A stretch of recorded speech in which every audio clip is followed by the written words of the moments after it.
Good afternoon. Earlier today, I was briefed by our senior military and national security leaders on the status of the drawdown of U.S. forces and allied forces in Afghanistan. When I announced our drawdown in April, I said we would be out by September, and we're on track to meet that target. Excuse me. Our military mission in Afghanistan will conclude on August 31st. The drawdown is proceeding in a secure and orderly way, prioritizing the safety of our troops as they depart. Our military commanders advised me that once I made the decision to end the war, we needed to move swiftly to conduct the main elements of the drawdown. And in this context, speed is safety. And thanks to the way in which we have managed our withdrawal, no one U.S. forces or any forces have been lost. Conducting our drawdown differently would have certainly come with an increased risk of safety to our personnel. To me, those risks were unacceptable. And there was never any doubt that our military would perform this task efficiently and with the highest level of professionalism. That's what they do. And the same is true of our NATO allies and partners who have supported, we are supporting and supporting us as well as they conclude their retrograde. I want to be clear, the U.S. military mission in Afghanistan continues through the end of August. We retain personnel and capacities in the country, and we maintain some authority, the same authority under which we've been operating for some time.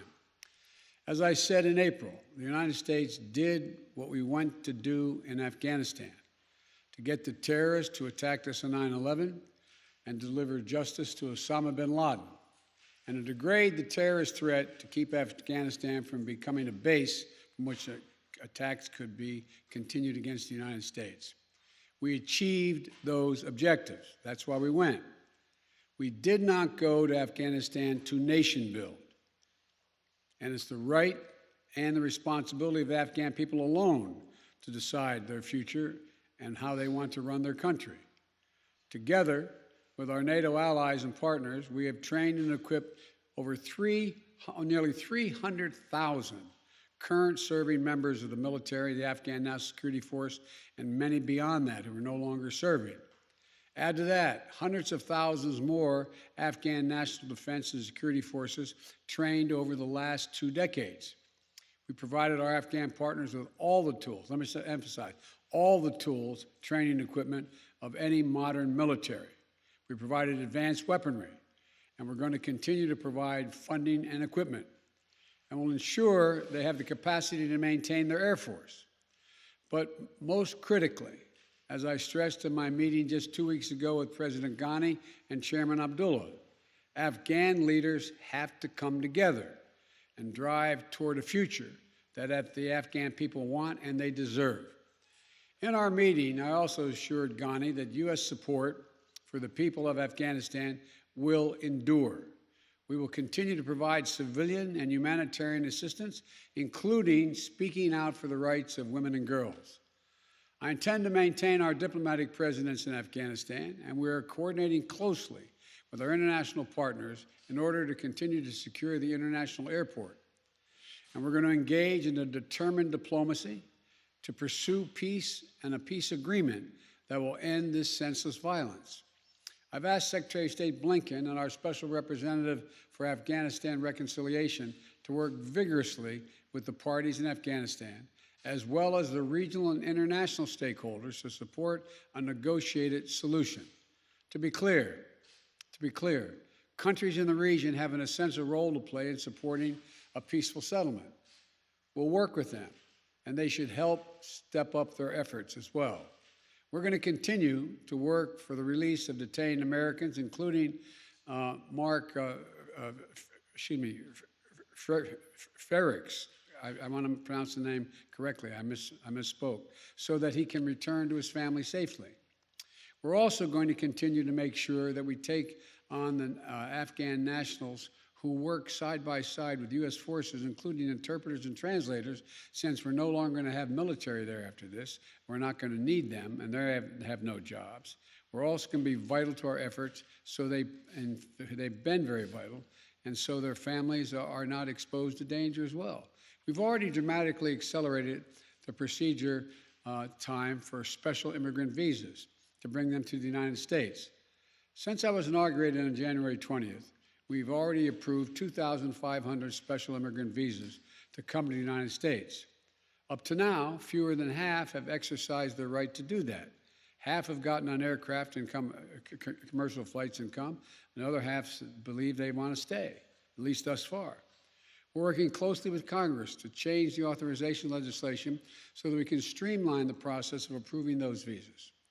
And those who have stood up for the operation to physically relocate thousands of Afghans and their families before the U.S. military mission concludes, so that if they choose, they can wait safely outside of Afghanistan while their U.S. visas are being processed.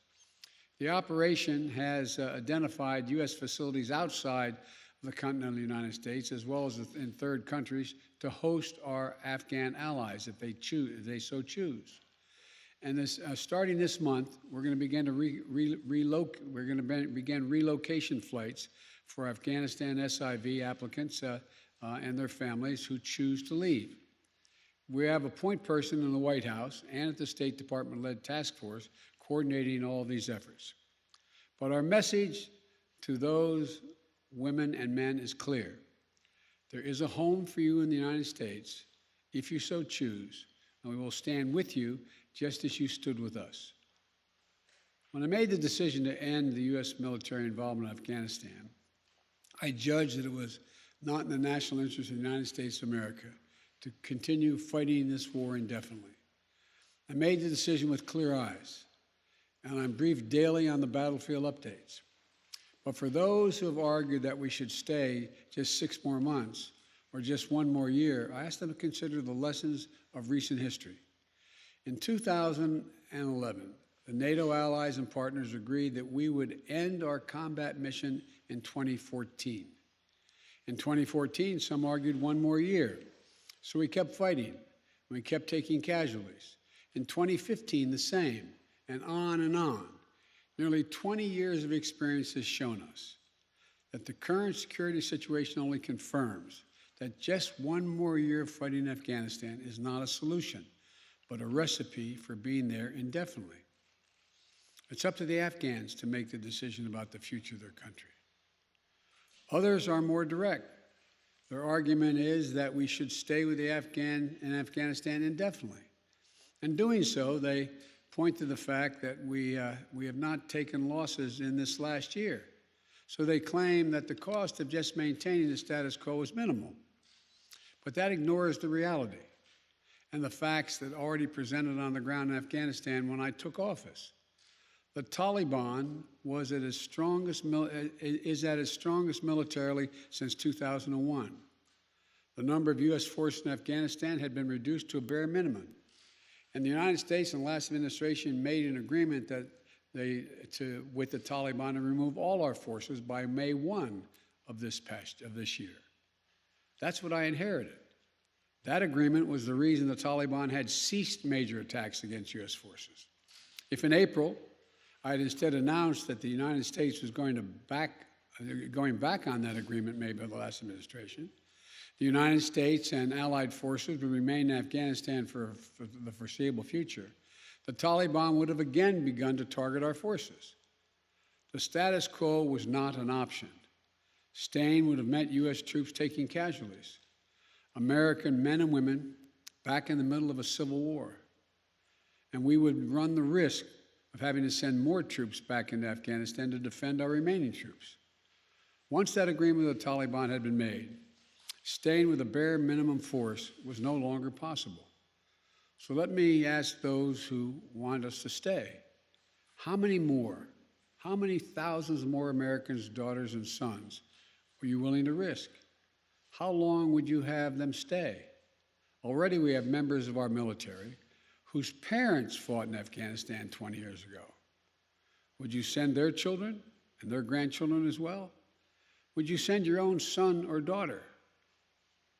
After 20 years, $1 trillion spent training and equipping hundreds of thousands of Afghan national security and defense forces, 2,448 Americans killed, 20,722 more wounded, and untold thousands coming home with unseen trauma to their mental health.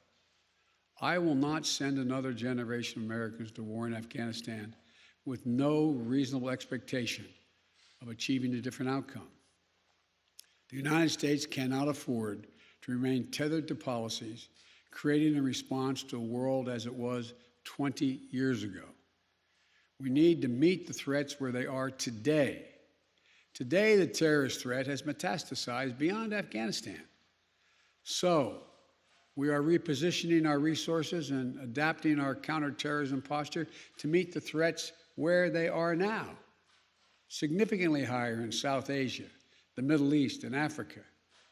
But make no mistake, our military and intelligence leaders are confident they have the capabilities to protect the homeland and our interests from any resurgent terrorist challenge emerging or emanating from Afghanistan.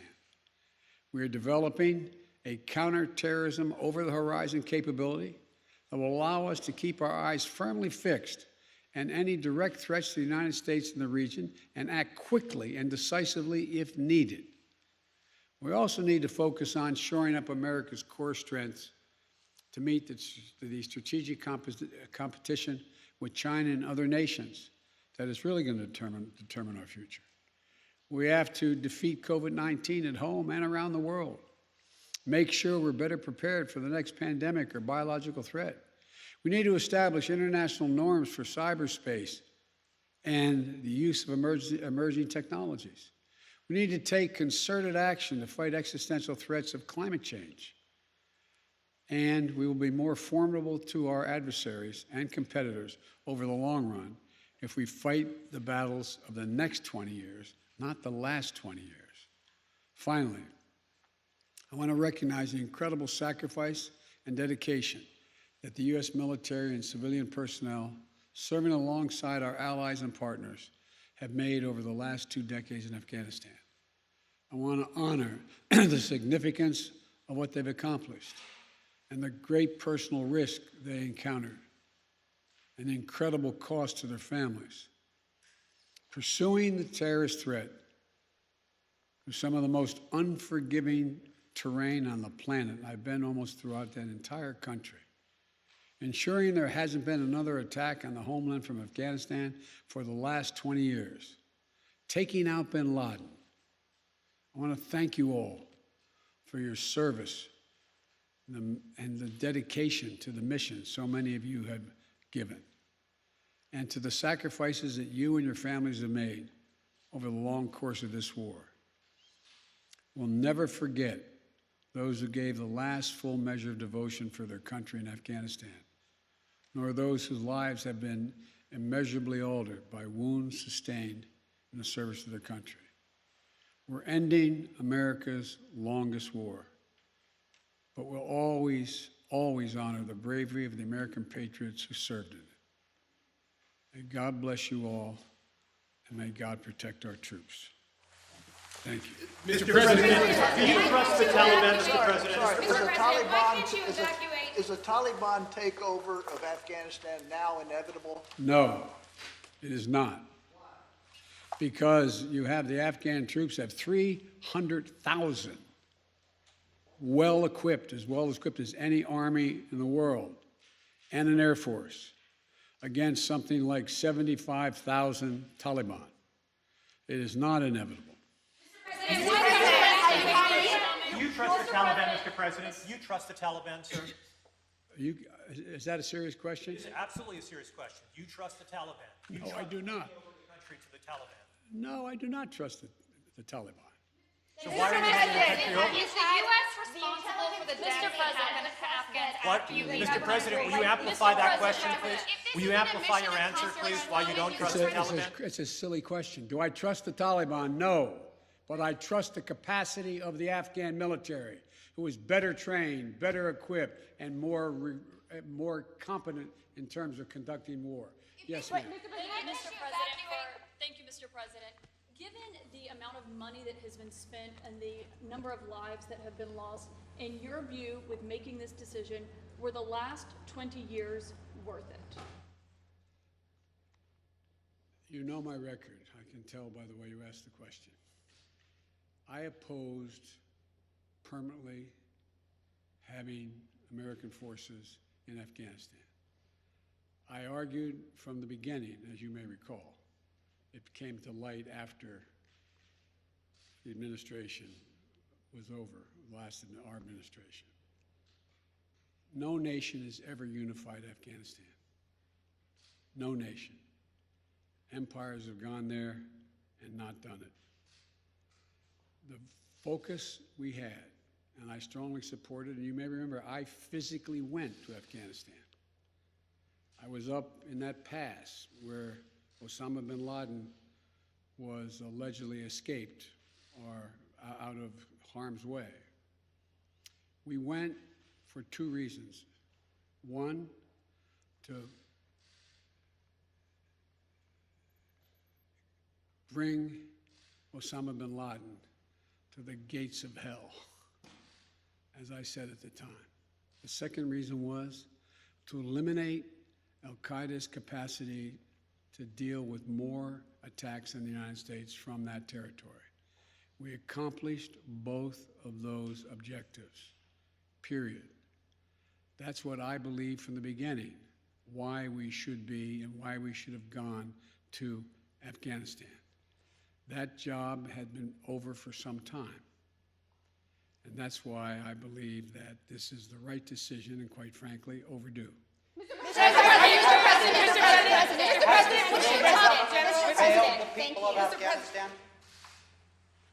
Mr. President, thank you very much. Your own intelligence community has assessed that the Afghan government will likely collapse. That is not true. Can you please clarify what they have told you about whether that will happen or not? That is not true. They did not reach that conclusion. So what is the level of confidence that they have that it will not collapse? The Afghan government and leadership has to come together. They clearly have the capacity to sustain the government in place. The question is, will they generate the kind of cohesion to do it? It's not a question of whether they have the capacity. They have the capacity. They have the forces. They have the equipment. The question is, will they do it? And I want to make clear what I made clear to Ghani, that we are not going to walk away and not sustain their ability to maintain that force. We are. We're going to also work to make sure we help them in terms of everything from food necessities and other things in the region. But there is not a conclusion that, in fact, they cannot defeat the Taliban. I believe the only way there's going to be, this is now Joe Biden, not the intelligence community, the only way there's ultimately going to be peace and security in Afghanistan is that they work out a modus vivendi with the Taliban and they make a judgment as to how they can make peace. And the likelihood there's going to be one unified government in Afghanistan controlling the whole country is highly unlikely. Mr. President, thank you. But we have talked to your own top general in Afghanistan, General Scott Miller. He told ABC News the conditions are so concerning at this point that it could result in a civil war. So if Kabul falls to the Taliban, what will the United States do about it? Look, you've said two things. One, that if it could result in a civil war, that's different than the Taliban succeeding, number one. Number two, the question of what will be done is going to implicate the entire region as well. There's a number of countries that have a grave concern about what's going to happen in Afghanistan relative to their security. The question is, how much of a threat to the United States of America and to our allies is whatever results in terms of a government or an agreement? That's when that judgment will be made. Mr. President, some Vietnamese veterans see echoes of their experience in this withdrawal in Afghanistan. Do you see any parallels between this withdrawal and what happened in Vietnam, with some people feeling? None whatsoever. Zero. What you had entire brigades breaking through the gates of our embassy. 6, if I'm not mistaken. The Taliban is not the North Vietnamese army. They're not remotely comparable in terms of capability.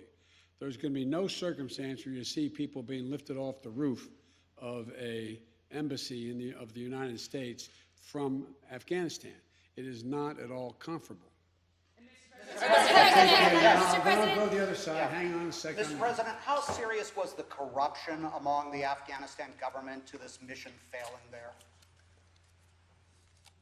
Well, first of all, the mission hasn't failed yet.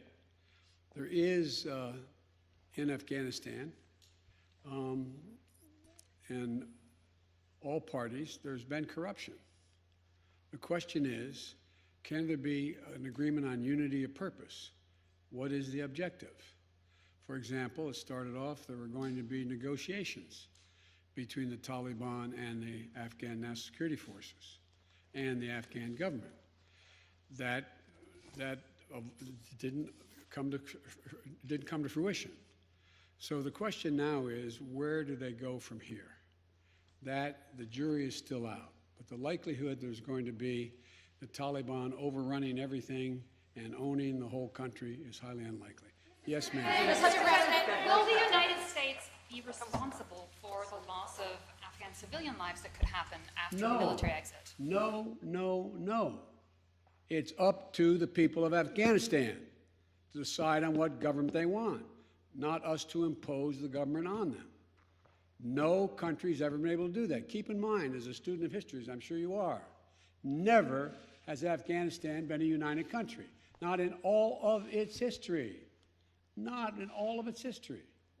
Mr. President, if this isn't a mission accomplished moment, what is it in your No, view? there's no mission accomplished.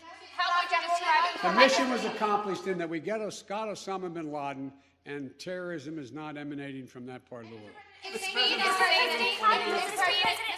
if speed is safety, as you just said in your remarks, are you satisfied with the timeline of relocating Afghan nationals? Is it happening quickly enough to your satisfaction if it may not happen until next month at the end? Much of it's already happened. There's already been people, about 1,000 people have gotten on aircraft and come to the United States already on commercial aircraft. So as I said, there's over 2,500 people that, as from January to now, have gotten those visas, and only half decided that they wanted to leave. The point is that I think the whole process has to be speeded up, period, in terms of being able to get these visas. Why can't the U.S. evacuate these Afghan translators to the United States to await their visa processing, as some immigrants at the southern border have been allowed to do? Because the law doesn't allow that to happen. And that's why we're asking the Congress to consider changing the law. But in the meantime, we can guarantee their safety if they wish to leave by taking them to third countries, and or while the wait is taking place, to come and hopefully while they're waiting there, to be able to bring them back to the United States if that's what they choose to do. I'm Afghan support women. Any message, good message for Afghan women in future, because they have achievement, they are really concerned about their achievement. They are very concerned with good reason. Yes. When I was in Afghanistan, I've been there a number of times. I remember being in a school outside, and by the way, the schools in Afghanistan are not fundamentally unlike schools on the West Coast, where they have, you know, an area in the middle that is sort of like looks like a playground, and single-story buildings connected around it.